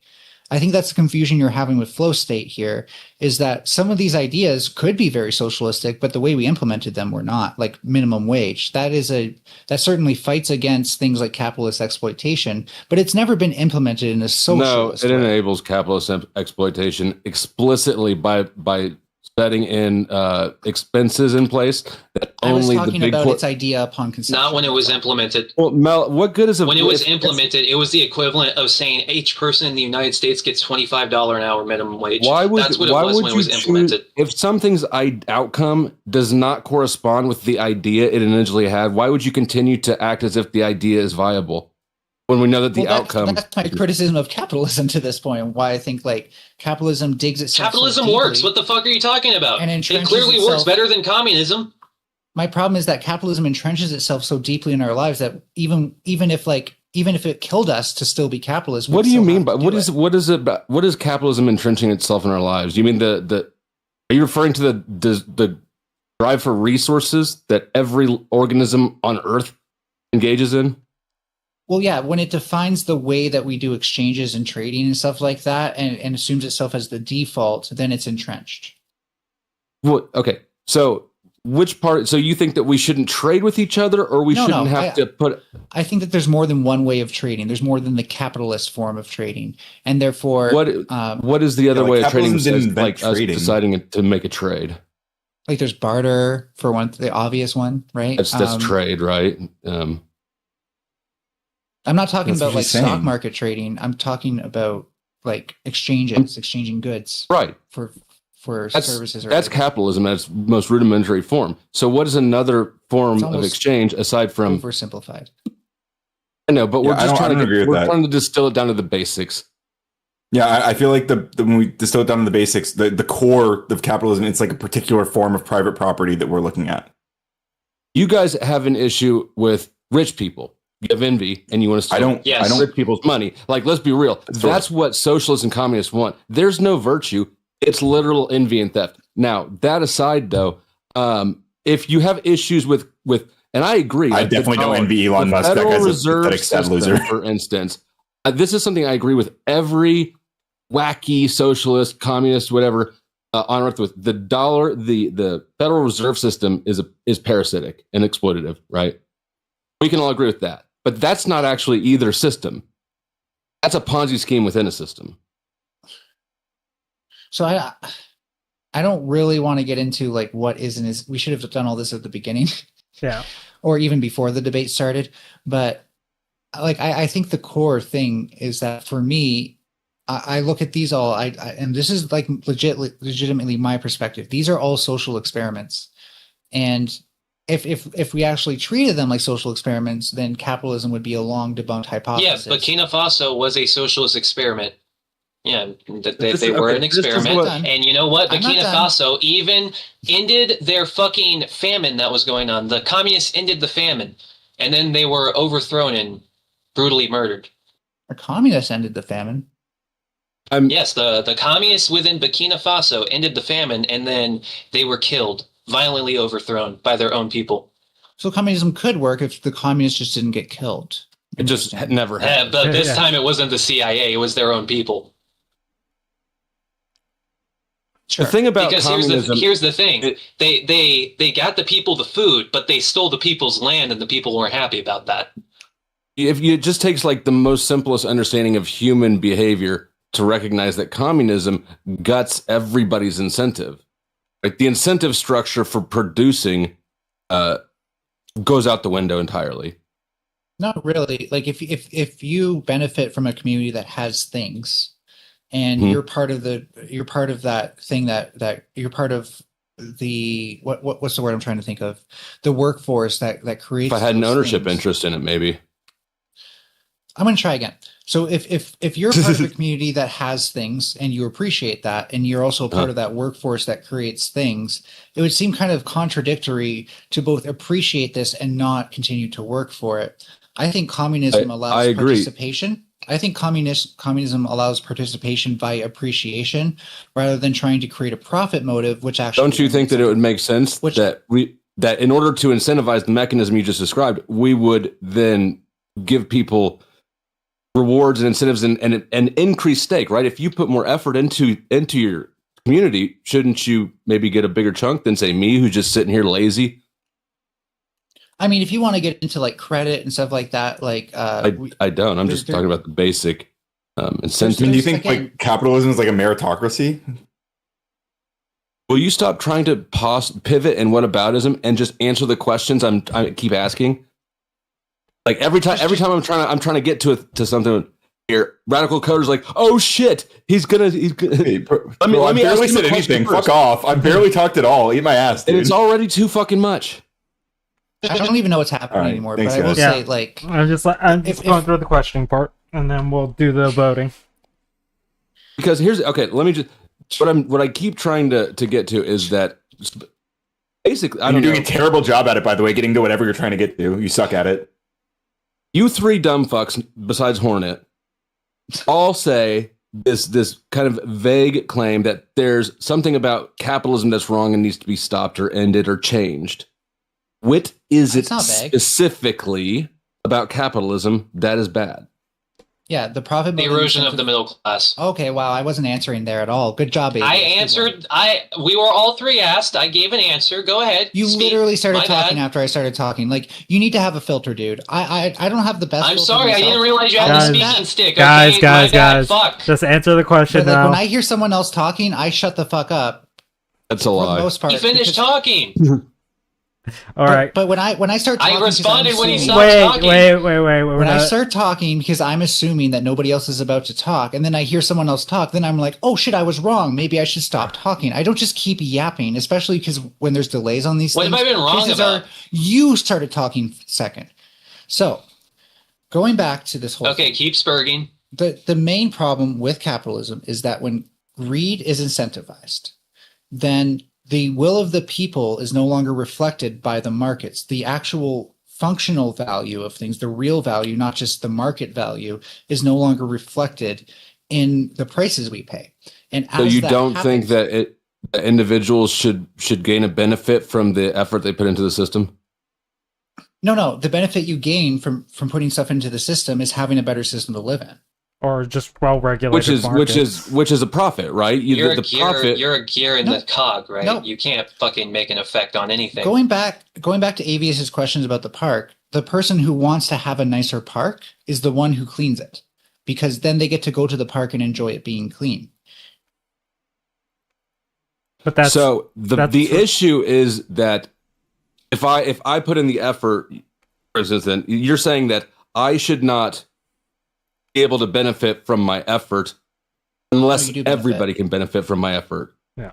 Well, no, you do benefit directly. In fact, it doesn't matter if other people benefit or not. But what would be the issue with me putting effort into something that only benefits me?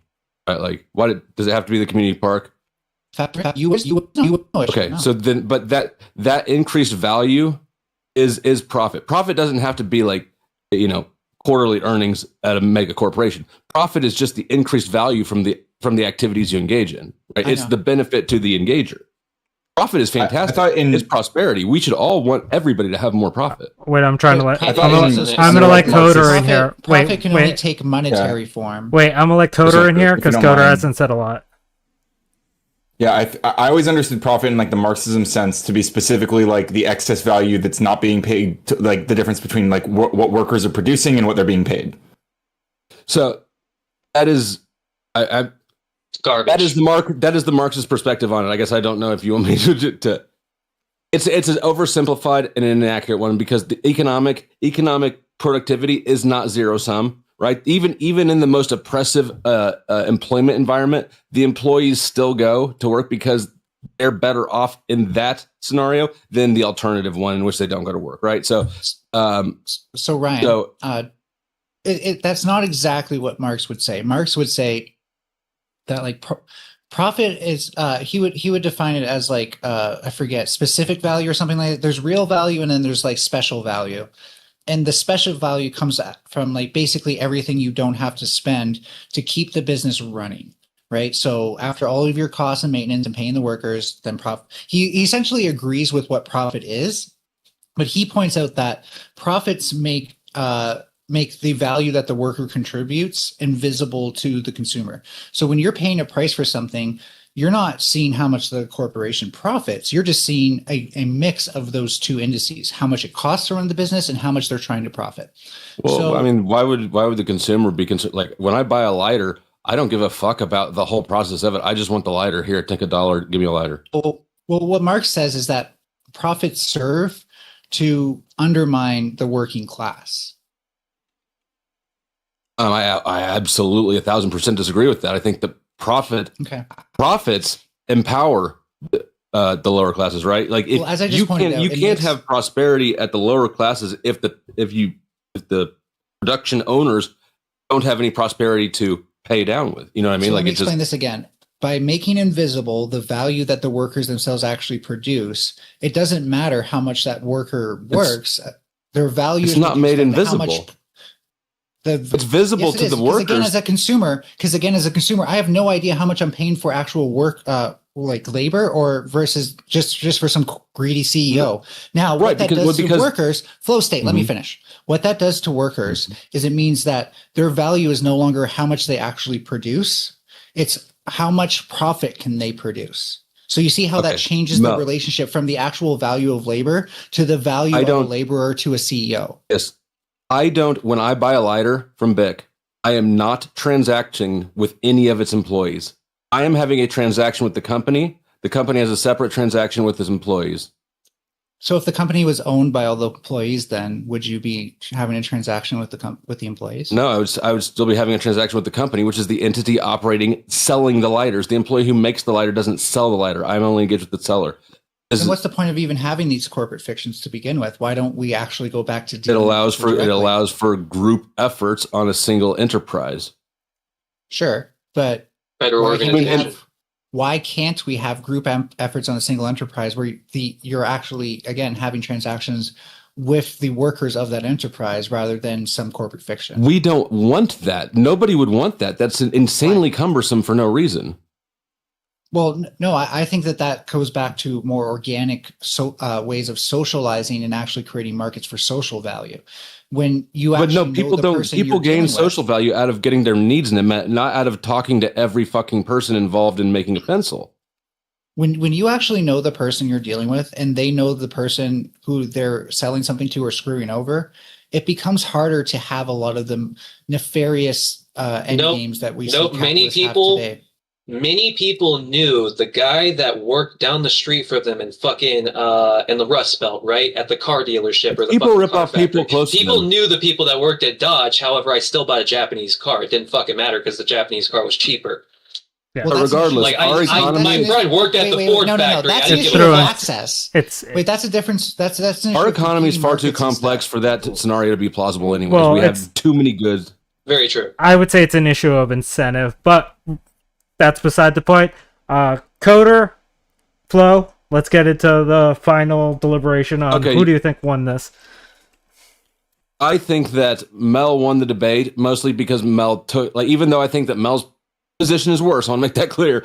Mel took a position and had a cleaner presentation. It sort of felt, just because of what socialism is compared to capitalism versus communism, I just am not sure I think that there was another point to be had really there. Okay. Radical Coder. Yeah, I think I agree that Mel won. I feel like I might have, I liked a lot of what Aavius had to say, but it was so grating to listen to because I couldn't. It was impossible to hear the engagement because he just talked over at every point. So there was a lot of useful insights there, but I think Mel had a more grounded, consistent interpretation of the topic throughout that I found just more compatible with it was easier for me to understand and engage with mentally. So I feel like she made the better case. And again, I feel like I made a joke in chat earlier just on a whim, suck versus cum, and I think that that really speaks to the my understanding of socialism and communism, because suck comes before come, and it leads to the come. So yeah, that's my piece. Good job, Mel. That's a great analogy. All right, good job, Mel. Congratulations on Good being game, the winner Aavius. of the first Hornets Nest. Aavius, This you is did at a good least- job. I wouldn't say that you did a bad job here personally. I did enjoy the arguments that you were putting out there, and yes, you overtalked a little bit, but hey, we all do it sometimes. Very entertaining. No, Aavius I is very think entertaining. this just shows the ineptitude of the judges that you had on tonight, because Mel was arguing you could have private property in socialism, and the judge let that go. So that just shows the ineptitude. Nigga, of the I have an judges. economics property in degree and I was a socialism. commercial banker for 10 years. And you should have been the one I- catching that shit, bro. You should have been the one fucking calling bullshit Listen. on that. Mel has worse economics. Your presentation is sloppy as shit. Tighten it up. I'll give you that. I feel like the whole private property I feel like there could have been an entire segment where you guys actually like really dug deep into that distinction, because I think like defining like what even qualifies as private property is kind of part of the ideological disagreements among these different like concepts. So like to say that like communism gets rid of private property without like really deeply defining like what specifically private property is makes it like almost impossible to follow. But okay, what is the points that Mel actually made? Because the 2 points that Mel was making is that you could have private property and communism would be better for climate change, which I factually pointed out wasn't the case. I mean, that was absurd. That was definitely not my only 2 points. I think That was your go back and watch the debate. That was your only 2 points because I stalled the debate. 2017 concern. We're past it now. It turns out it was fake, just like it always has been. Global warming's Climate fake. change is not fake. What the fuck?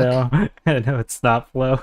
Okay. Okay. Okay. But the ice before the ice age that we were supposed to be in by the mid 90s, that was fake. Well, that's the Nobody said we're supposed to. We be had a in mini ice age by in the then.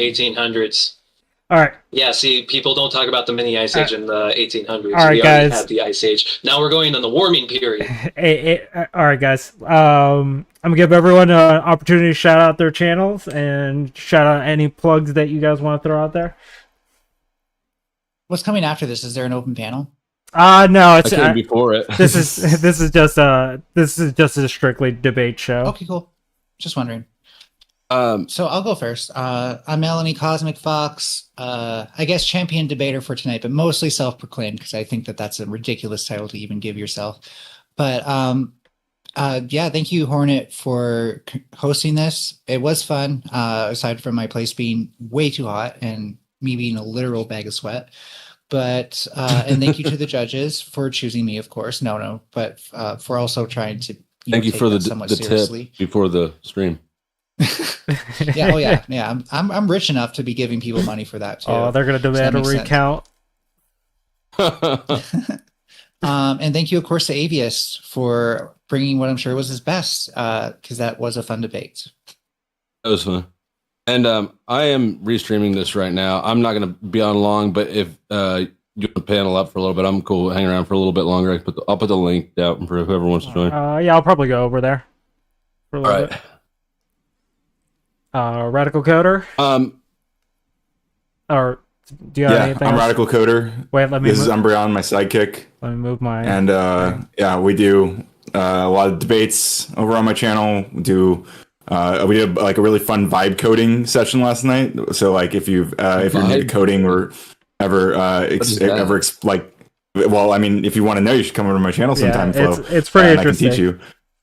It's a lot of fun, actually. It's basically using large language models like ChatGPT, Gemini, Claude to make software, and without like having to really dive deep into the technical stuff. Like you don't have to actually know how to code to do vibe coding, although it has a lot of shortcomings. It's a lot of fun. But yeah, we do a lot of political debates over there. I'm a big progressive nerd, and I like to teach people sometimes about politics, sometimes about code. Sometimes I like to bully homophobes and anti-feminist people, and yeah, that's what we do over there. So youtube.com/. Is to fuck them.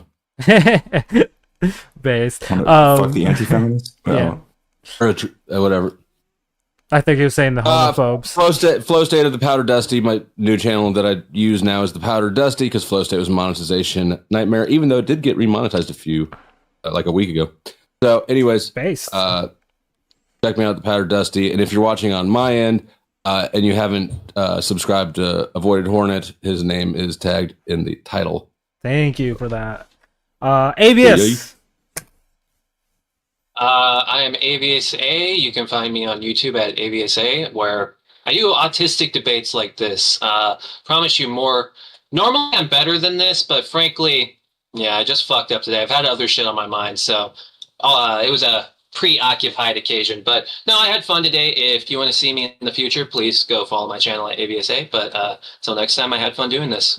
Great job, guys. Up and If you coming want to do a streamer. rematch, now that we actually know each other's arguments and stuff, and we can find specific examples of both sides, then I'd be interested in doing a rematch in a few months' time when it's cooler.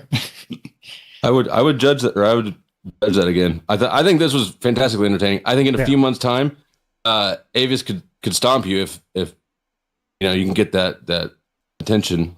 Yeah, I'd gladly set that up for you guys. So if you guys do want to do this later on, just hit me up and I'll get this all set up for you guys. Yeah, I would judge again, but Aavius, you gotta sit back and breathe sometimes and just listen a little bit, just once in a while. It'd be much more fun. I really think you had. No, go back, everybody going to catch the vid. Go back and watch and catch if there's any point where I should actually be rationalizing and trying to actually listen to what the fuck is being said. I'm not going to listen to communism is the best case scenario for climate change. I'm sorry, it clearly fucking isn't. By no stretch of the imagination would that be it. And that was argued. Okay, well, you failed to make that case. Like you didn't make a convincing case for that. That's 1,000% true. Yeah. That what Aavius just said is 1,000% true. No, it's not. I clearly made that fucking point. Worse. I clearly made that point. Everybody go back, watch the video. I already made that fucking point. The judges just weren't listening because I skits the fuck out. I was spurting the whole time. It's hard to follow all the spurs. Listen. We'll set up the rematch. Sorry, I gotta address flow state this time. I didn't address it last time, but you're just wrong. Capitalism is 1,000 times worse for climate change than communism will ever be. You're fucking retarded. Literally, the Soviet Union fucking drained an entire fucking ocean. I don't even really feel China like is the leader in fucking greenhouse wait, emissions. You should look we'll do this over on flows. Carriers do with their trash. We'll do this over on flows because that's going to be entertaining. That's where we're put a going link in the after. back chat and in my chat. So yeah, thanks you everyone for coming. This was fun. We will be doing this a little bit more regularly. So, and thank you for the guest that came tonight. Much appreciated. And with that, I'm just gonna end the stream.